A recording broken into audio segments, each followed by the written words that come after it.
میں نے ایک سرکاری ادارے میں ملازمت کے دوران رشوت اور دیگر ذرائع سے خوب حرام کا مال کھایا ہے، لیکن اب مجھے اپنے گناہوں پر سخت شرمندگی ہے اور توبہ کر کے نئی زندگی کا آغاز کرنا چاہتا ہوں۔ لیکن مسئلہ یہ ہے کہ حرام مال کھانے کے گناہ کبیرہ سے توبہ کا طریقہ کیا ہوگا؟ دیکھیں یہ بہت بڑی آزمائش ہے میرے لیے بھی اس سوال کو ایڈریس کرنا۔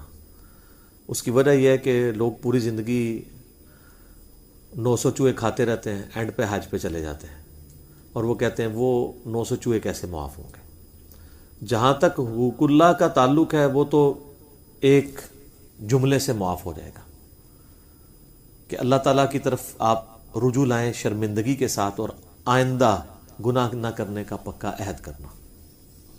حقوق العباد کا معاملہ بہت ٹف ہے، اور یہ جو مسئلہ پوچھ رہے ہیں یہ حقوق العباد کا ہے، یہ حقوق اللہ کا نہیں ہے۔ اور یہ بھی یاد رکھیے گا کہ اسلام میں ہر گناہ کی توبہ کا طریقہ دوسرے سے مختلف ہے۔ چوری کی توبہ یہ نہیں ہے کہ آپ نے جس کا مال چرایا اس کے ہاتھ میں جا کے مال رکھ دیں تو توبہ قبول ہوگی۔ یہ صرف اس وقت تک ہے جب تک وہ اپنا کیس لے کے جوڈیشری میں نہ جائے۔ ایک بندے کا مال چوری ہوا، ابھی اس نے جوڈیشری میں اپنا کیس نہیں لے کے گیا، تھانے میں کوئی رپورٹ نہیں کروائی، آپ کو رات کو شرمندگی ہوئی، آپ جا کے چور کا مال واپس کرتے، چور جو ہے وہ جا کے جس کا چوری کیا واپس کرتے۔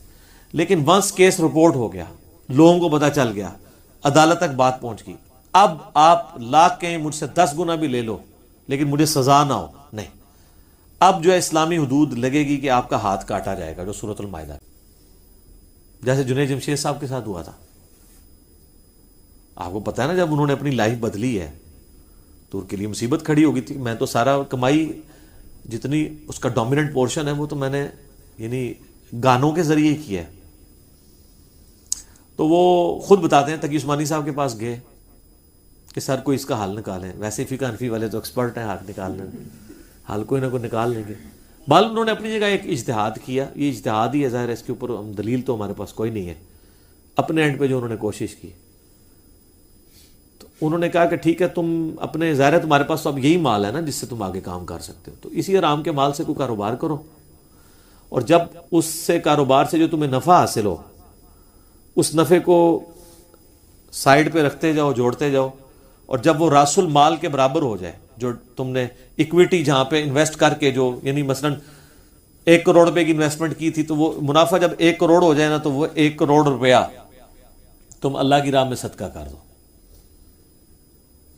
اور پھر تمہارا مال پاک ہو گیا۔ لیکن سٹارٹ تو اس سے لیا ہوا تھا نا۔ یہ اتنا خطرناک مسئلہ ہے، میرے پاس خیر اس کا کوئی سلوشن اس کے سوا ہے بھی نہیں، لیکن اس سے اگر کوئی یہ پلی لینا شروع کر دے کہ وہ سمگلنگ کر کے یہ کسی اور طریقے سے، کہتے ہیں نا پہلا کروڑ بنوانا ہی مشکل ہوتا ہے، اگلے کروڑ سے آ جاندے ہیں۔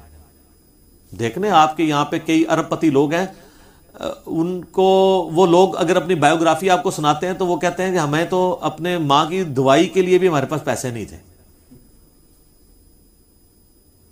آج وہ جناب خربوں کے مالک ہیں۔ تو ظاہر ہے کہیں پہ انہوں نے جو ہے نا وہ نو بال کرائی ہے نا ٹھیک ہے نا، وہ پہلا کروڑ تو بنایا نا۔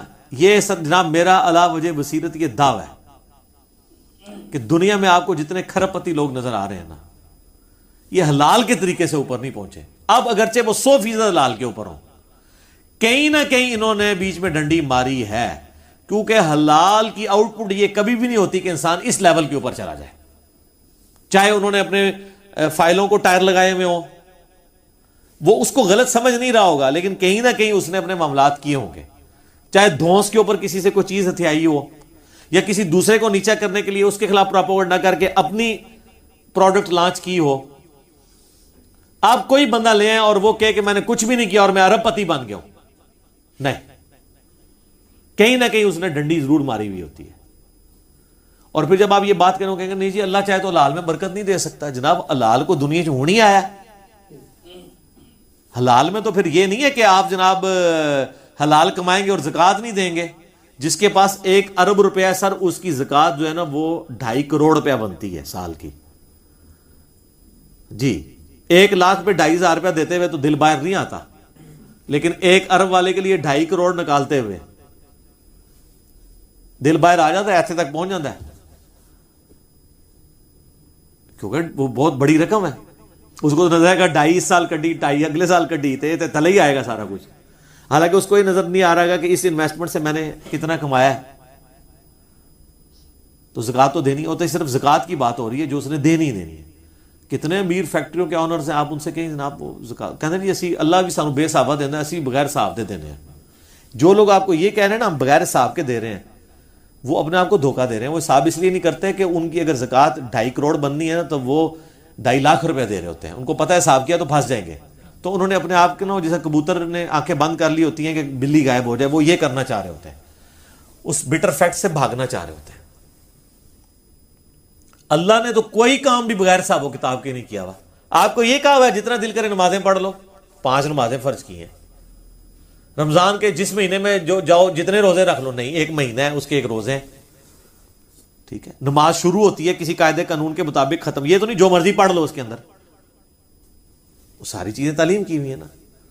تو یہ بیسیکلی اپنے آپ کو دھوکہ دے رہے ہوتے ہیں، کیونکہ ان کو پتہ ہے کہ ہم نے جب کیلکولیشن کرنی ہے نا تو وہ پھر اور بھی کہتے ہیں یہ مقروض ہیں.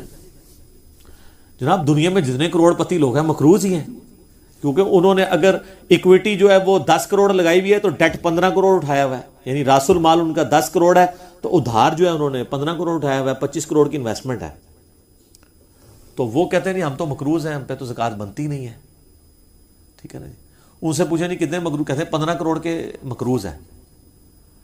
تو انویسٹمنٹ کتنی ہے، وہ کہتے ہیں نہیں 10 کروڑ کی. تو کہتے ہیں آپ نکالیں 15 میں سے 10 تو 5 کروڑ تو ہم نے دینا ہے. حساب کرنا ہی بھول جاتے ہیں. جناب انویسٹمنٹ 10 کروڑ کی نہیں ہے، 25 کروڑ کی ہے. 25 کروڑ میں سے آپ نے 15 کروڑ نکالنا ہے اپنے ادھار والا، تو 10 کروڑ کی آپ نے زکوٰۃ دینی ہے. کیونکہ انویسٹمنٹ انہوں نے راس المال اپنی اکویٹی 10 کروڑ لگائی، 15 کروڑ اٹھایا ڈیٹ ادھار، ٹوٹل کتنا ہو گیا 25. تو 25 کروڑ میں سے 15 کروڑ مائنس ہوگا نا. چھڑے اپنے 10 میں سے ہی 15 نکال دیں گے، الٹا پھر آپ کو اللہ سے مانگنے پڑ دیں گے.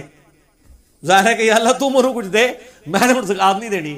تو اتنے بولے بنے حساب کتاب کرنا بھی بھول جاتے ہیں. وہ 10 کروڑ کی تو آپ زکوٰۃ دیں گے. آپ نے جو میڈیکل سٹور کے اندر اگر کروڑوں کی دوائی رکھی ہوئی ہے، کروڑوں کا کپڑا رکھا ہوا ہے، تو وہ جو کپڑا ہے نا وہ کہتا ہے نہیں پیسہ تمہارے پاس ہے ہی نہیں، یہ کپڑا ہی پڑا ہوا ہے. تو کپڑا بیچ کے آپ کو پیسہ ملنا ہے نا. کئی عورتیں وہ کہتی ہیں نہیں ہمارے پاس سونا ہے، ہماری تو کمائی کوئی نہیں ہے. تو سر سونا توڑوا کے اس میں سے زکوٰۃ دینی ہے نا. آپ نے 7.5 تولے سے زیادہ نہیں جوڑنا نا. جوڑنا ہے تو اس کے اوپر آپ نے اللہ تعالیٰ نے جو آفیشیل آپ کے اوپر رکھا ہوا ہے زکوٰۃ والا معاملہ وہ آپ نے کرنا ہے.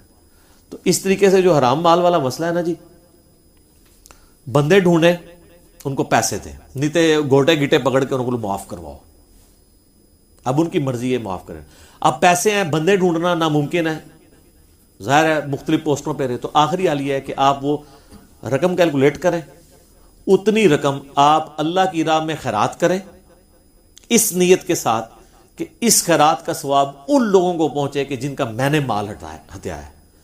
اور ان بیچاروں نے ہو سکتا ہے اپنے زمانے میں خود اتنی خیرات نہ کرنی ہوتی، وہ قیامت والے دن جب دیکھیں گے کہ وہ خیرات کا مفت کا ثواب ان کے نامہ اعمال میں آ گیا تو عین ممکن ہے وہ آپ سے راضی ہو جائیں کہ چلو یار اس نے ہمارے سے پیسہ لیا تھا تو ہماری طرف سے خرچ کیا، بلکہ وہ تو کہیں گے کہ اور ہی تھوڑا لے لیتا، آج تو کرنسی تھی، نیکیاں تو ہمیں مل جائے. تو اللہ تعالیٰ اور اس کو سپورٹیو احادیث بھی ہیں کہ اللہ تعالیٰ پھر معافی والا معاملہ فرما دے گا. لیکن یہ بہرحال آپ کو گوگل